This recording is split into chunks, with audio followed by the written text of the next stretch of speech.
Olá, bem-vindo à nossa sala de professor. Eu sou a Fabiana. E eu sou o Alisson. E a convidada para a nossa sala de professor é a professora Adriana Martinelli. A Adriana possui mais de 25 anos de experiência na área educacional, especialmente em gestão de programas educacionais. E, atualmente, a Adriana é diretora de conteúdo da Bet Educar. Adriana, fale um pouco mais sobre você para os nossos ouvintes. Olá, obrigada pelo convite, por estar aqui conversando com professores sobre educação. Talvez seja uma das coisas que eu mais gosto de fazer na vida. Como você falou, Alisson, eu tenho 25 anos aí, acho que talvez até um pouquinho mais de trajetória na educação, uma trajetória que começou no início de um trabalho muito particular com crianças, dentro de consultoria em escolas, para ajudar essas crianças a aprenderem melhor. Na realidade, eu fiz todo um trabalho eu tenho especialização em psicopedagogia, sou fonoaudióloga de formação, com psicopedagogia em especialização, e eu atuei muito com crianças em consultórios com dificuldade de aprendizagem. Então, ali começou o meu despertar pela educação, descobrindo como é que as crianças aprendem. E eu tinha esse trabalho já numa época, no início da década de 90, onde a gente também começa a ver as tecnologias emergindo na educação ainda, claro, nós estamos falando ainda de um Windows, de um Word, uma coisa muito ainda sem internet, mas eu sempre fui muito adepta à tecnologia e comecei a trabalhar bastante com meus clientes, as crianças que estavam em consultório com uso de tecnologia. Foi quando eu descobri a possibilidade absurda de se trabalhar o desenvolvimento, na real, de autoestima, de autoconceito, de empoderamento dessas crianças com a tecnologia. E eu fui saindo de consultório para indo para as escolas, para consultoria em escolas, e um trabalho com uso de tecnologias nas escolas. Essa trajetória levou um tempo, quando acabei que o boom da tecnologia na educação surgiu aí em final da década de 90, comecinho dos anos 2000, e eu fui para o Instituto Ayrton Senna.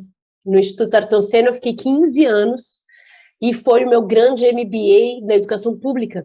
Foi quando eu consegui trabalhar bastante, entender bastante como é que funcionam as redes públicas de ensino, sejam municipais, sejam estaduais, e a gente desenvolvia programas utilizando tecnologias para promoção de aprendizado, formação de professores, desenvolvimento de novas metodologias para a formação à distância, já na década em 2000, com professores. Então, o Instituto, naquela época, tinha uma plataforma de formação à distância de professores.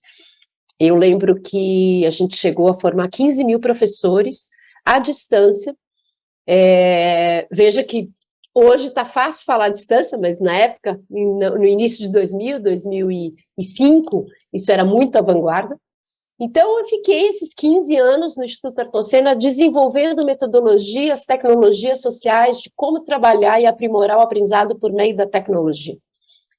Eu saio do Instituto em 2013, já numa fase onde a educação ela tinha outros, eu diria, outros estímulos, outras possibilidades de inovação, educação maker, design thinking, abordagem por projetos, ou uma série de outros cenários ali permeando a educação, para além da tecnologia em si, com tecnologia, mas para além dela.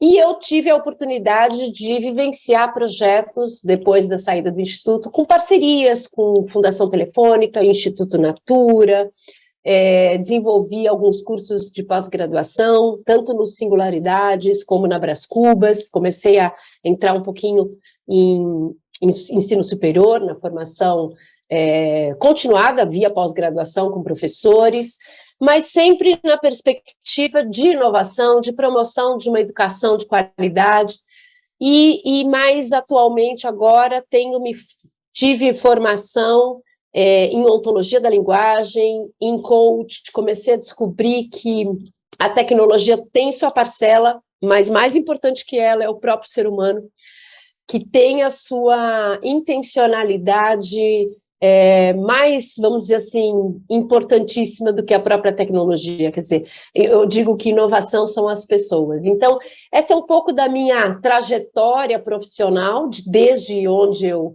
começo até onde eu estou, e atualmente estou como diretora de conteúdo da BET Brasil, e também consultora ainda para projetos de formação de professores, inovação em educação. Então, esta é a minha trajetória nesse setor.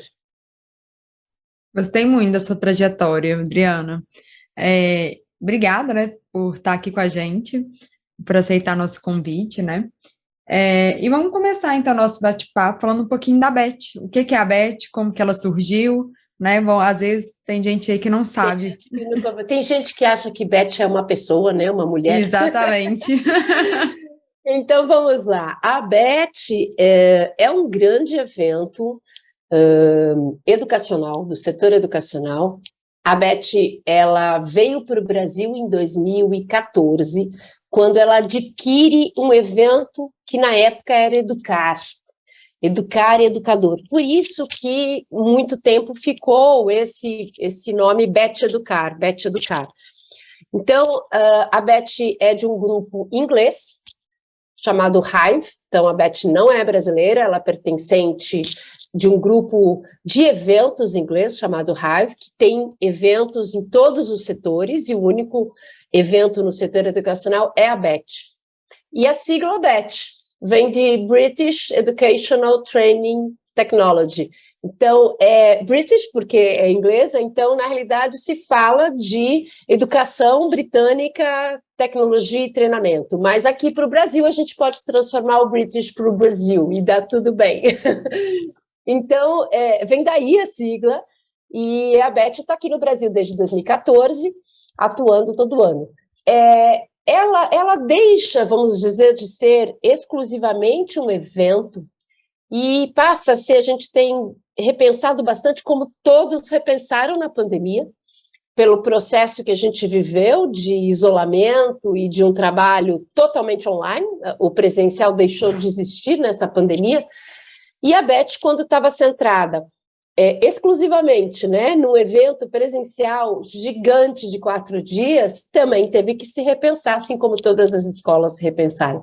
Então, a Beth passa agora a ser como se fosse um grande articulador do setor educacional, trazendo para esse debate, esse diálogo, empresas, instituições de ensino, governo, terceiro setor, todos os agentes da educação, seja na forma de um evento presencial como esse que acontece, seja na forma de eventos online, seja na forma de outros formatos de diálogo, né? Um slogan da Beth é "Nós acreditamos no diálogo". Então, acho que a Beth é uma empresa que vem para contribuir para o diálogo e para colocar esses agentes todos da educação em contato, estabelecendo conexões, negócios, aprendizagens. Essa é a Beth. Mas que ele se dá, tradicionalmente, como todo mundo conhece, num evento gigante de 4 dias, sempre no mês de maio, todo ano. Legal, Adriana, muito bom. É bom que a gente já comece esclarecendo o que é a Beth para todo mundo, né? Porque realmente é o que você falou, né? Tem gente que deve achar que é uma mulher, que é alguma coisa assim, né? E é bom que já ficou claro o que é a Beth. E aí você citou a questão da pandemia, que nós ficamos isolados, né, no mundo online. A Beth não ocorreu em função disso, inclusive, eu acho. Teve agora no mês passado, né, começo de maio, tem aí menos de um mês do evento desse ano, né? E aí eu gostaria de saber de você, como é que foi essa volta desse evento presencial igual teve esse ano, né, dentro aí dos pilares que foram os norteadores desse ano, né? Chama a atenção que, por exemplo, tem lá o socioemocional e saúde mental como um dos pilares, né, do evento desse ano. Como é que foi? O que você acha que destacou no evento desse ano? Olha, a gente ficou realmente, a última BET presencial foi em 2019, como a gente parou na pandemia em março, a BET, como acontece em maio, ela estava para ser organizada, mas teve que ser cancelada, né? Então, a gente ficou 3 anos, né, desde 19 até 22, sem a realização. O que a gente nota agora, quando eu fui pensar na abordagem temática dos conteúdos para esse evento desse ano, é uma contextualização em cima da educação real, como a gente está agora, pós-pandemia, pós 2 anos de totalmente atividade online, aonde o que mais emergiu foi uma questão realmente da saúde mental, das socioemocionais, tanto de alunos quanto de professores, né? Não que ela não fosse importante antes da pandemia, até porque já estava sendo apontada nas 10 competências da BNCC, sem dúvida nenhuma, mas ela tomou uma proporção de necessidade de atenção e de valorização do seu trabalho em relação à aprendizagem muito grande. Então, esses temas foram, com certeza, muito trabalhados na BET, e não só nos auditórios de conteúdo, por palestrantes, pelos debates dos painéis, mas a gente viu muito presente nas soluções e produtos dos expositores. Muitas empresas com soluções, com serviços, com produtos focados à questão socioemocional e saúde mental. Realmente um aumento muito grande desse aspecto da educação, e que foi muito colocado como: não adianta olhar para isso, porque sem isso a gente não tem aprendizagem, né? Ficou muito claro. Acho que um outro ponto importante que a gente notou na BET esse ano, as pessoas estavam sedentas por se encontrarem, chega a ser até uma carência de se encontrar, de estar presente, de ver pessoas. Então foram dias interessantes, porque parecia que estava todo mundo muito aberto, sabe, a estar lá, não importa que não está excelente, que tem fila para entrar no auditório, que atrasou um pouco a palestra, não tem problema, sabe, quando as pessoas estavam, aquilo estava tudo muito melhor do que se tivesse numa rotina já de presencialidade, né? Então, isso a gente notou muito forte.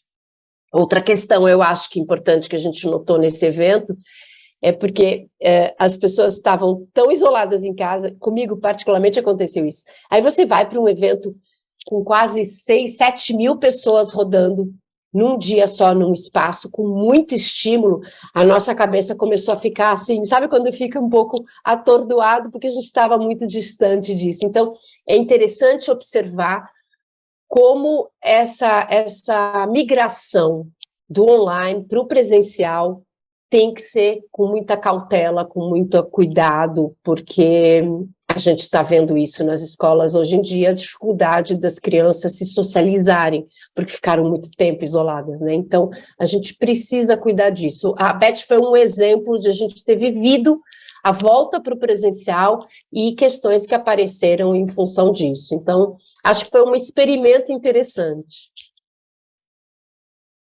Pode ir, Fabi? Adriana, muito interessante o relato dessa migração, né? A gente teve 2 momentos de migração, isso chama muita atenção, né? Um momento muito abrupto, né? Meio não, né? Totalmente forçado, né? Tivemos que sair de sala de aula e ir para o mundo online, e agora nós temos um momento de retorno, e esse retorno, e ele não está estável, né?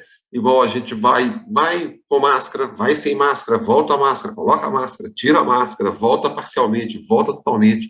Eu acho que isso, é o que você falou, acaba que dá uma confusão na cabeça das pessoas, né? Assim, a gente, às vezes, perde o foco do aprendizado, do processo de ensino e aprendizagem como um todo, e está focado numa série de outras coisas, né? Como é que a gente pode, dentro do que você viu no evento desse ano, como é que a gente pode lidar com isso? É paciência mesmo? Olha, eu acho que paciência, sem dúvida nenhuma, é uma das competências socioemocionais, resiliência, né, que a gente vai ter que desenvolver.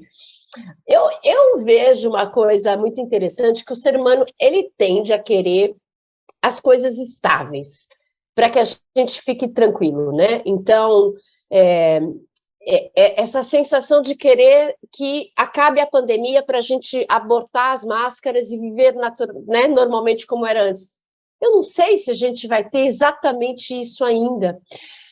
A gente talvez vá precisar se acomodar, se é esta a palavra, numa situação que não era aquela anterior, e é uma outra situação. Então, o que eu vi na Beth e que foi interessante? Eu vi uma situação acomodada, tranquila, de pessoas circulando sem máscara, mas de pessoas circulando com máscara, e sem nenhum problema, de umas respeitando as outras, não tinha aquela situação de olhar e falar, nossa, mas você está de máscara, o que talvez a gente tinha no começo da pandemia, quando a gente olhava algumas pessoas com máscara e achava que estava supervalorizando a situação, entende? Hoje eu vejo uma outra situação, onde as pessoas vão ter que começar minimamente a respeitar umas às outras em relação a como cada um enfrenta as suas questões pessoais, porque essa pandemia, eu acho que ela se trata de revelar questões pessoais de insegurança, de ansiedade, de medo, de tudo isso envolvido. Então, eu começo a achar que talvez o ser humano esteja um pouco mais preparado para lidar com essas questões referentes à pandemia. Então, assim, tá tudo bem se você tá falando comigo e você tá de máscara e eu tô sem, e a gente tava conversando. Eu vivi muito isso no evento e achei isso positivo, sabe? Sem recriminar, de falar, pô, como que você tá sem máscara? Ou eu sem falar, mas por que você tá de máscara se o governo já liberou? Não era o caso. Era o caso de cada um estar bem consigo mesmo para conviver num ambiente coletivo. Eu acho que a gente tem que chegar nisso. Agora eu vejo que a gente está, principalmente na educação, os índices de Covid, né, de testagem positiva na educação está aumentando, claro, com sintomas leves, nós não estamos naquela fase que a gente tinha, mas são situações de paralisada, de o aluno ter que ficar isolado, e aí começa novamente a perder a possibilidade de aprendizagem, porque é um isolamento pelo menos de 5 dias, enfim. Então, isso mostra, talvez, que a educação vai ter que começar a se repensar, porque eu não sei se vai ser a última vez que a gente vai enfrentar esses processos de pandemia e de outros vírus. Quer dizer, talvez seja a chance de a gente descobrir como é que a gente convive com esse ambiente presencial e online, né? Então, quando a escola retomou para o presencial, ela retomou total, esqueceu toda a possibilidade do online. Porém, agora ela está começando a perceber que as crianças estão... Eu tenho acompanhado as notícias e tem municípios fechando as aulas, voltando para o online, porque isso está começando a ter um outro índice de contaminação alta. Então, como é que a gente fica com isso? Como é que a gente se prepara para que, se a criança ficar em casa, e eu não estou falando de homeschooling, mas se a criança ficar em casa, o que é que ela pode fazer sem essa característica de perder a aprendizagem, né? Então, acho que a gente tem que caminhar agora, talvez, para isso.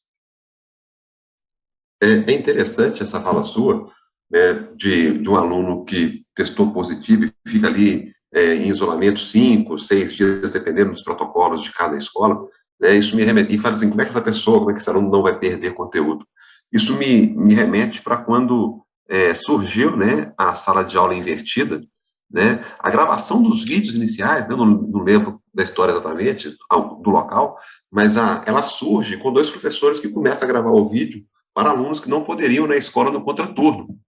Então, eles gravavam os vídeos e esses vídeos os alunos assistiam em casa, né, o contraturno da aula, que eles não poderiam se deslocar, moravam mais afastados da escola. E hoje, né, se a gente for pensar... E, às vezes, em crianças com situação de hospitalização, acontece assim a aprendizagem, né? E a gente hoje tem muito mais recurso tecnológico, como você abriu hoje falando sobre isso, para proporcionar esses ambientes, né? Exatamente. Então, eu acho que esse é um pouco do debate que eu gostaria de ver mais enfático na educação, dizendo qual é o legado positivo da pandemia. Porque, como você disse, a gente foi forçado a se colocar no modo online. Foi um trabalho, foi um parto fórceps para os professores, principalmente, que muitos deles tinham, eu não diria resistência e nem aversão, mas não precisavam daquilo, não viam a necessidade daquilo, porque estavam lá na sua aula presencial tranquilamente. Então, de uma noite para outra, para o dia seguinte, teve que fazer esse trabalho e ficou, não 15 dias, como a gente imaginava que fosse, mas 2 anos.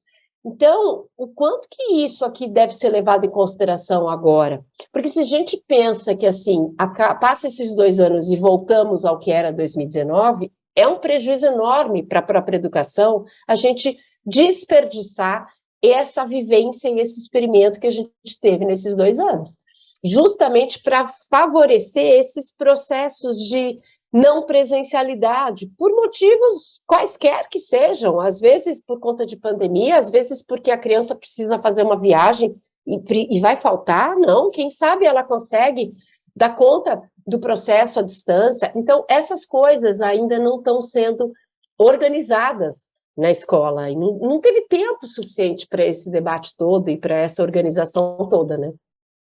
A impressão que dá é que a gente ficou com pavor do online, né? Na verdade, Pavor, eles não querem pavor. nem ouvir falar mais. Amor, exatamente, isso é ruim, porque a gente vive num país de polarização, né? Então a educação está numa polarização do presencial com o online. E não pode ser assim, essas coisas têm que conviver muito bem, porque na realidade eu costumo falar que assim não é uma questão de presencial online, é uma questão de a gente melhorar a qualidade da relação professor-aluno. Quando você foca em melhorar a qualidade da relação professor-aluno, não importa se é presencial ou se é online, eu preciso lançar a mão de estratégias para melhorar esta relação, não para eu me estabelecer online no presencial, porque aí eu estou falando de meio e não de objetivo final, né? É o que você falou, né, do tema, né, da Beth Educar, né, que é o diálogo. E É o sendo diálogo. diálogo dentro da sala de aula, né, não importa se é Não presencial ou importa se é online. presencial ou se é online, exatamente. Então, esse é uma coisa que eu venho falando muito pós-pandemia. A gente, e uma outra coisa, né? A gente teve uma fase de transição de sair do foco do professor. Ah, o professor não é mais o detentor do conhecimento, o professor não é. Ok, tá tudo muito bem. E aí trouxe toda a centralidade para o estudante. Então, o foco, a centralidade da aprendizagem ao estudante. Isto já é uma polarização, porque quando você sai de um e vai totalmente para o outro, você anula. Quando você está só num, você anula o outro. Então, eu prefiro apostar na centralidade da relação desses dois atores, porque a aprendizagem se dá na relação desses dois, no diálogo, na conversa, na interação, é na relação. Então, quando você fala da relação, você não descarta nenhum dos dois. Os dois são fundamentais. E na relação você tem vários formatos de fazer essa interação. É o presencial dentro da sala de aula, é o presencial dentro da escola, fora da sala de aula, o que também não é muito valorizado ainda. É o online, em qualquer espaço possível, plataformas de comunicação e colaboração da escola, WhatsApp, redes sociais, quer dizer, você tem muito espaço para essa relação se dar de forma intencional. Então, se a gente se preocupasse em qualificar essa relação, talvez a gente estivesse dando um passo enorme para a educação como um todo. Isso que você falou, eu senti muito quando começou a falar assim, o boom das metodologias ativas, sabe? Você tinha que usar todas as aulas você tem que usar. Aí eu ficava assim, gente, mas não dá, entendeu? Tem aula que não dá. Eu preciso, às vezes, tipo assim, sentar, escrever no quadro mesmo, tipo assim, mostrar um cálculo. E aí eu ficava angustiada, sabe, com aquilo, assim, você tem que usar, tem que usar. Eu ficava assim, não tem. Sabe, Fabiana, que tem um termo que me incomoda demais na educação, é o tem que. Quando começa que assim, professor tem que, eu falei, gente, professor e ninguém tem que nada. Porque a impressão que me dá com isso é que eu estou ignorando a sua vontade própria e a sua intencionalidade e eu estou dizendo o que você tem que fazer. Isso é muito complicado. Então, essa febre, esse boom das metodologias ativas e tudo, era um foco no processo e na metodologia, mas não no objetivo e na intencionalidade. Então, você fica numa fazeção, se é que a gente pode usar esse termo, às vezes sem crítica, sem consciência, né? É pelo fazer, e isso é muito ruim. Então, claro, tem várias coisas envolvidas, porque se você está usando metodologias ativas, você está sendo um professor contemporâneo, você está sendo um professor que está plugado nas novidades. Não, mas às vezes eu posso fazer uma aula, sentar meus alunos, a aula expositiva foi trazida como um demônio, né? Foi totalmente... E são essas polarizações que tem que acabar, né? A gente tem que aprender a conviver com tudo, desde que seja interessante para o teu momento e para a tua intencionalidade. Adriana, estou pelejando aqui, não consegui. E a sala de professor não tem assessoria de comunicação que vai socorrer a gente, assim, sabe? Teve um convidado nosso que falou, né, do take. Eu falei, gente, teve um convidado nosso que citou exatamente esse termo, né, do problema da educação, o tem que. O professor tem que, o professor não tem que nada, ele tem que... E a gente brincou muito com esse termo na entrevista, e eu não estou lembrando qual foi o convidado que falou isso. Mas uma coisa que você falou, né, a Fabi também ponderou a questão do equilíbrio, né? A gente não pode ser ou é professor ou é aluno, é centrado no aluno, é centrado no professor. Né? E vocês destacaram isso muito bem, a questão do diálogo e da harmonia que tem que existir dentro da sala de aula. Eu acho que nessas palavras, harmonia, confiança, ela tem que ocorrer, diálogo, ela tem que ocorrer dentro da sala de aula para o processo de ensino e aprendizagem, né? Não vai ser simplesmente, não ocorre só por uma pessoa, não ocorre só com o professor, não ocorre só com o aluno. É uma interação, né? Interação já diz tudo, né? Você tem uma interação, tem que ter pelo menos mais de uma pessoa nessa interação. E você usou muito o termo intencionalidade. Tá? Você utilizou esse termo colocando, né, que a inovação passa pela pessoa, que a pessoa que tem a intencionalidade. Né? Eu acho que a Fabi colocou a questão das metodologias ativas. Você colocou que no começo era a tecnologia, depois vieram as metodologias e a tecnologia como um potencializador disso. O que a gente precisa realmente é ter muito claro quais são as intencionalidades, né? No processo de ensino e aprendizagem. Exatamente. E aí pode ser qualquer tipo de metodologia, expositiva, ativa, de qualquer forma. Eu acho que esse é o debate, sabe, Alisson? A gente ficou muito pensando no como fazer as coisas, né? Rotação por estação, metodologia ativa, plataforma, isso, mas a questão é o seguinte, se você não sabe para onde você vai, qualquer caminho serve. Então, a importância da intencionalidade, ela é muito maior do que uma questão, ela precede as metodologias ativas, na realidade, ela precede qualquer metodologia. Qual é o teu objetivo? O que você pensa em fazer? Por que você está fazendo isso? E me preocupa um pouco na educação isso, porque as pessoas acabam fazendo as coisas, no fundo, sem até pensar o que está fazendo. Para que está fazendo? Então, eu fico pensando que, às vezes, a educação, nós temos um problema de que o menos é mais. Às vezes, faz-se um show pirotécnico dentro de uma sala de aula, mas a intenção do professor ali, da mediação daquele aprendizado, pode ser resolvida, talvez, de outra forma mais simples. Talvez começando pela escuta dos estudantes, que é um outro ponto fundamental, e aí eu reforço bastante, além da intencionalidade, e partindo do princípio que a aprendizagem se dá na interação, se dá no diálogo, não tem outro jeito que ela possa acontecer, se você não parte do princípio de escutar os alunos, de ter empatia com os alunos, talvez você está, como um professor, achando realmente que basta você falar para que eles possam entender. Né? E não é bem assim que se dá o processo do diálogo. Então, é muito simples a gente pensar isso. Eu brinco e falo às vezes para o professor, você está lá na frente de uma sala de aula com 30, 40 alunos, e você dá uma aula. Quem te garante que os 30, 40 alunos captaram esta aula, compreenderam esta aula da mesma forma? Dificilmente isso não acontece. Né? Então, qual é a capacidade que ele tem de fazer uma escuta atenta aos alunos para saber o nível de aprendizado, o nível de compreensão, de interpretação da fala dele nessa captura desses alunos? Então, como é importante a gente reforçar cada vez mais a relação entre o educador e o estudante.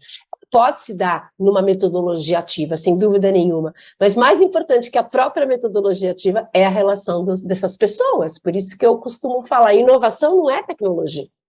Inovação são pessoas, são modelos mentais com intenção de aprendizagem que se dá de um processo realmente inovador ou não, né? Adriana, o que você pode contar para a gente, assim, que teve lá na ABET, né, de destaque aí, de novidade, seja na área de tecnologia ou na inovação, né, já que a gente já está falando que são coisas bem diferentes. Olha, a gente teve muito, vamos separar um pouco, né? A ABET a gente tem 2 espaços bem distintos, né? Que é o que a gente chama de pavilhão, onde estão os estandes, né? Das empresas, enfim, das instituições, das startups que estão lá apresentando seus serviços, seus produtos, enfim. Uma área de mais de 30 mil metros quadrados, a gente teve esse ano, nessa edição, mais de 270 expositores, então uma coisa gigantesca mesmo. Então, assim, eu fico pensando, aquela pessoa que quer saber o que está acontecendo na ABET, na educação, talvez a ABET seja um melhor lugar para isso.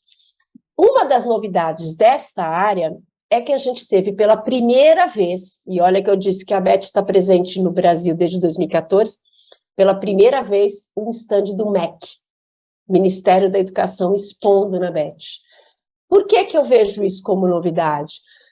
Porque se a gente quer dialogar, se a gente quer começar a conversar para melhorar a educação, o stand do MEC, no meio de expositores, de empresas privadas, estando lá, é fantástico, porque está lá ele, expondo suas ideias, seus produtos, seus programas educacionais, né? E aí o que eu mais gosto é o seguinte, em vez de ficar falando mal do MEC, vai lá no stand e conversa com eles, ou então reclama lá, sabe? A gente precisa aprender a dialogar mesmo, né? Então, porque o MEC não faz nada, o MEC não faz nada.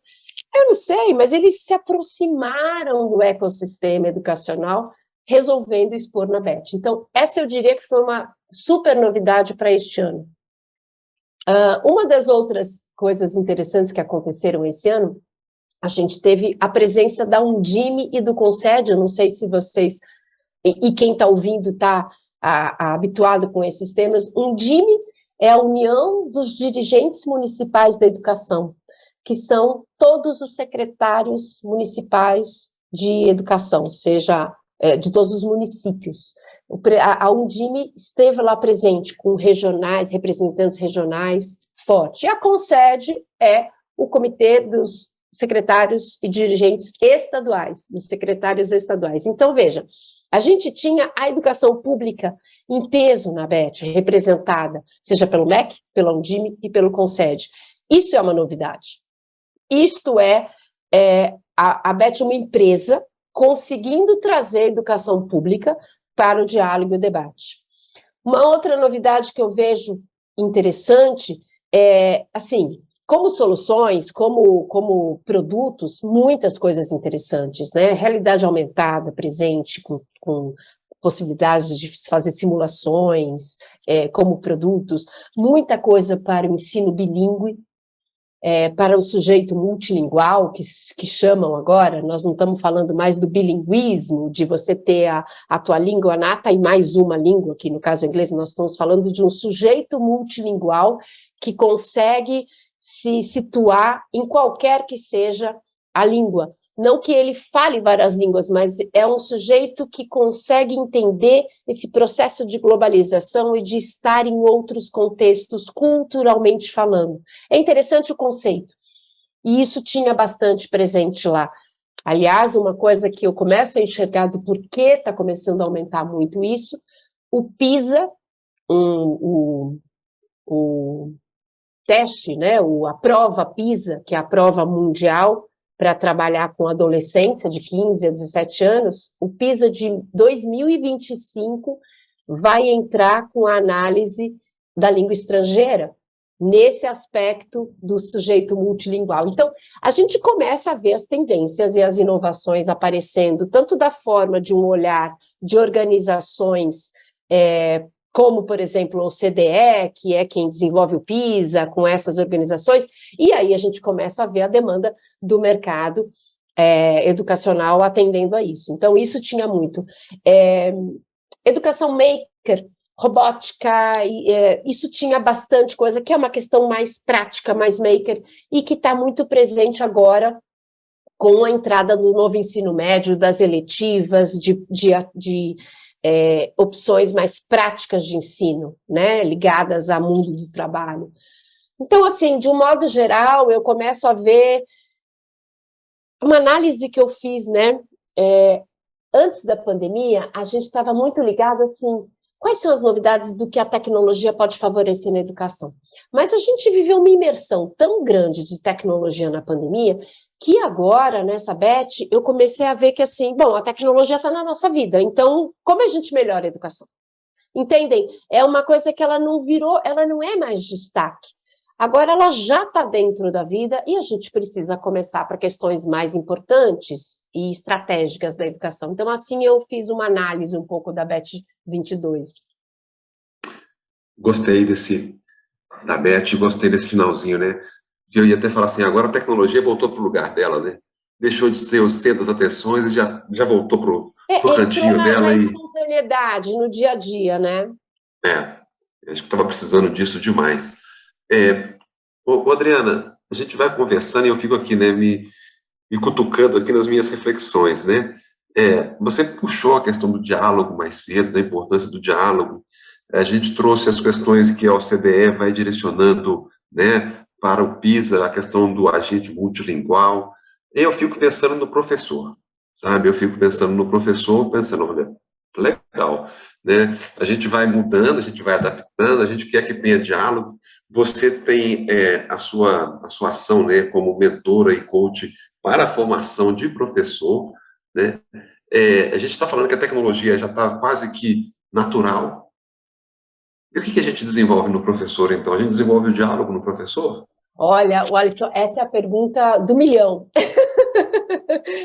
Eu diria para você o seguinte, a gente está começando a olhar que o professor, ele é uma pessoa, antes de mais nada.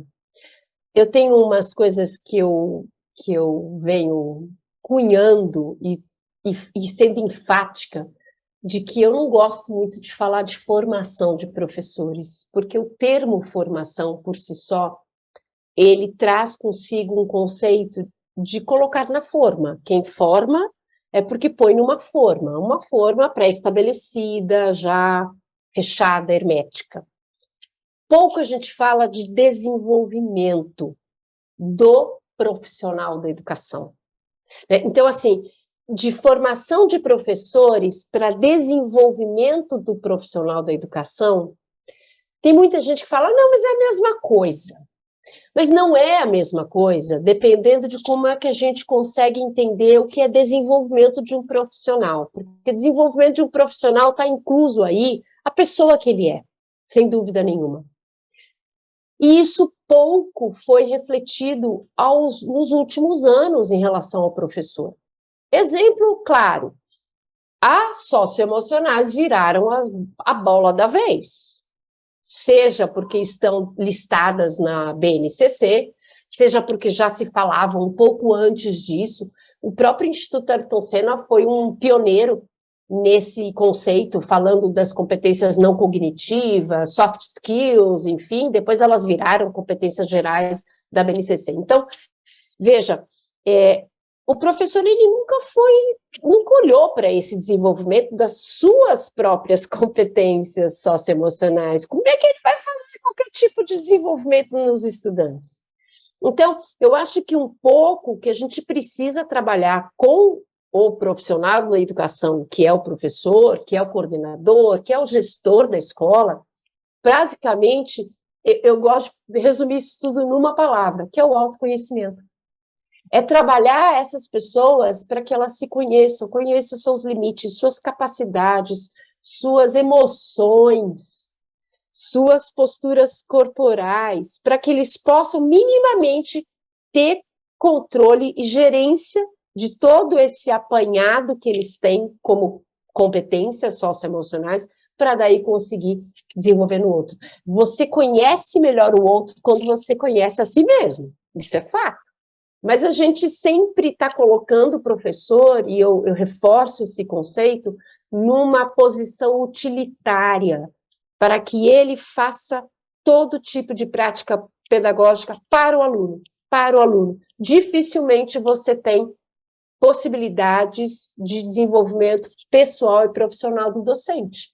Então, um dos caminhos, e que é o caminho que eu desenvolvo daqui para frente, é olhar o professor como uma pessoa e como um profissional que consegue resolver os problemas por si só. Como é que a gente desenvolve autonomia nesse aluno se esse professor também não tem a mínima autonomia?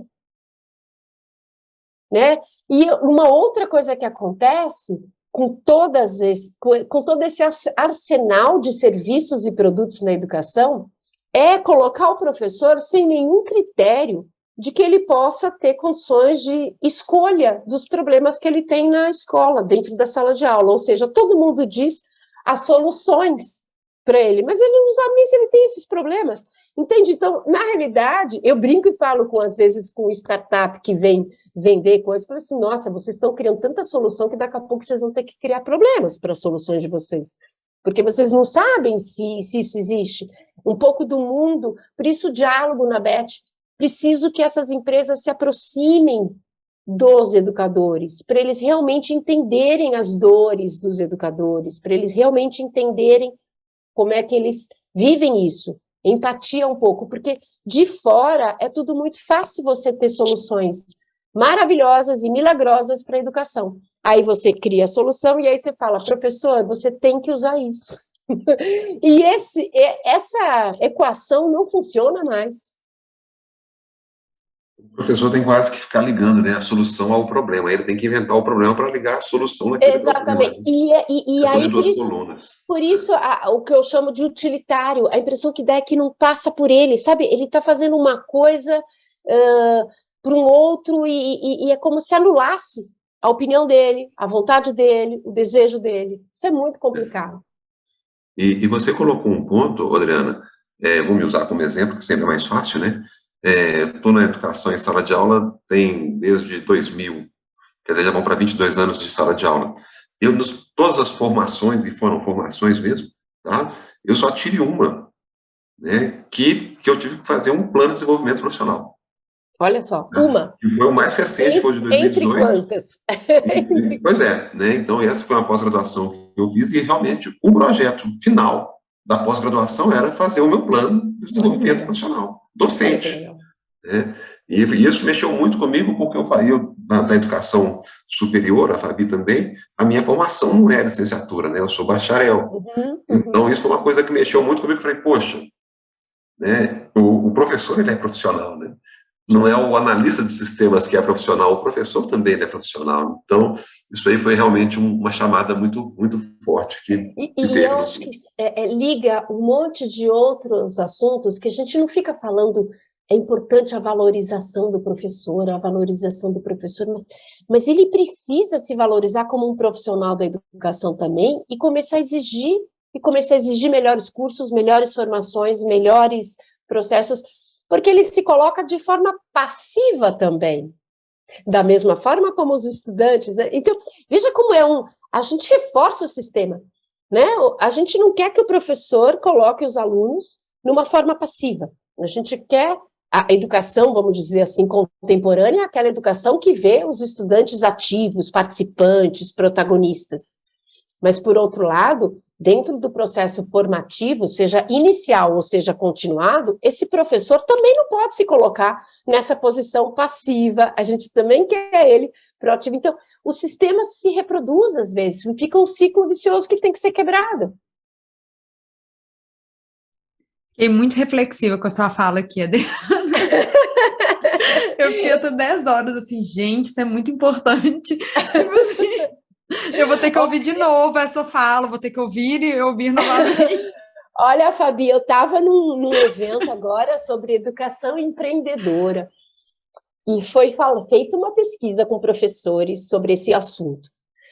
E os professores associam, lógico, infelizmente, o conceito de empreendedorismo a negócio, a startup.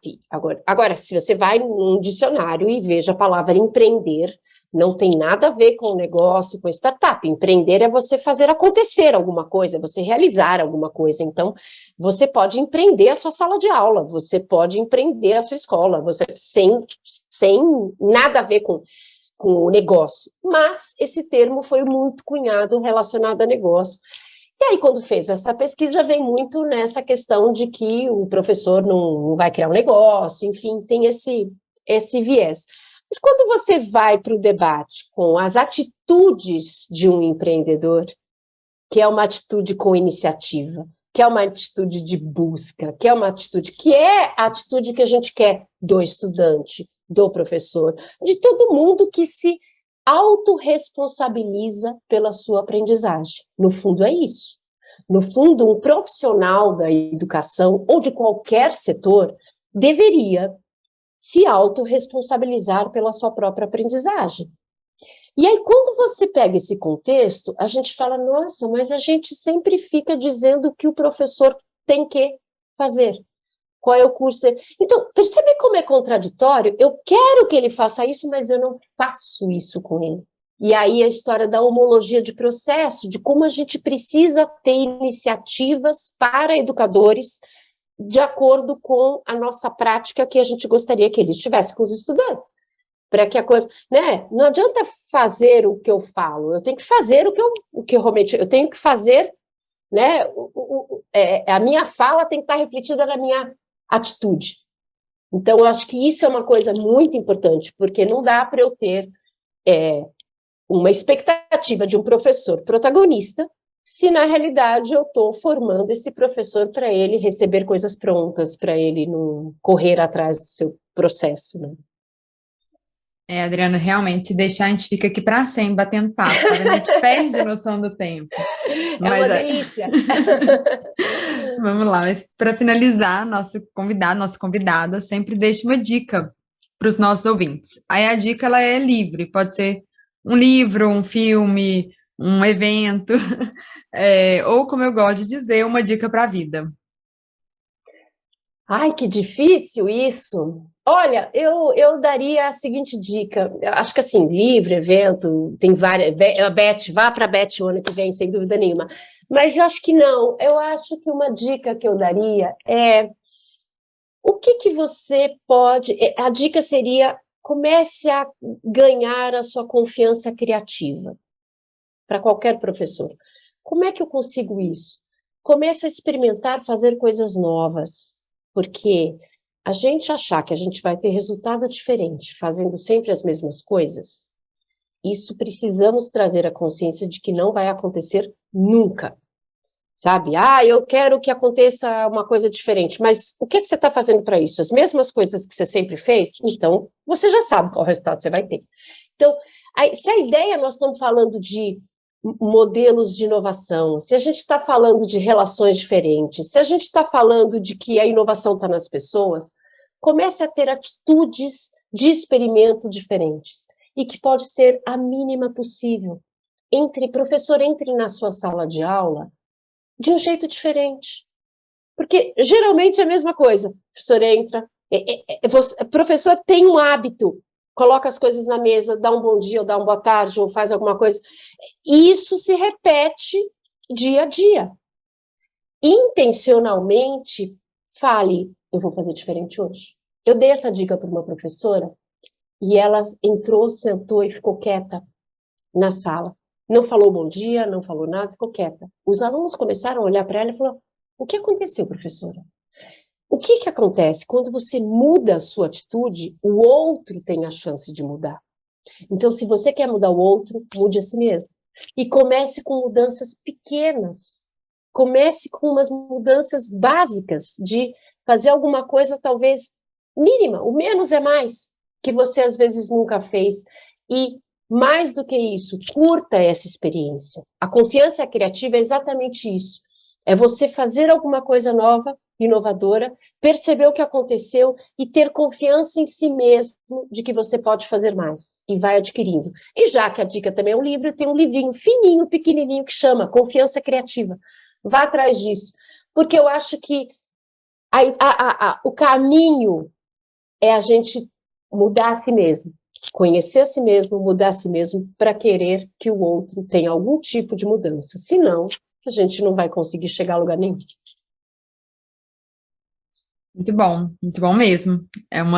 Vou começar essa semana minha aula diferente já, com todas as turmas. Pronto. Às vezes não é a aula toda, às vezes é uma atividade. Não, Entendeu? início, entrar de forma diferente. Entrar de forma diferente, começa a falar assim, quem é o aluno que vai querer ser o meu ajudante hoje? Mas nunca teve ajudante, professor? Mas hoje vai ter. Sabe, são essas coisas que você vai oxigenando a tua experiência profissional. Muito obrigada, Adriana. Foi maravilhoso o nosso bate-papo. Várias reflexões. Eu vou ter que ouvir várias vezes esse episódio de novo.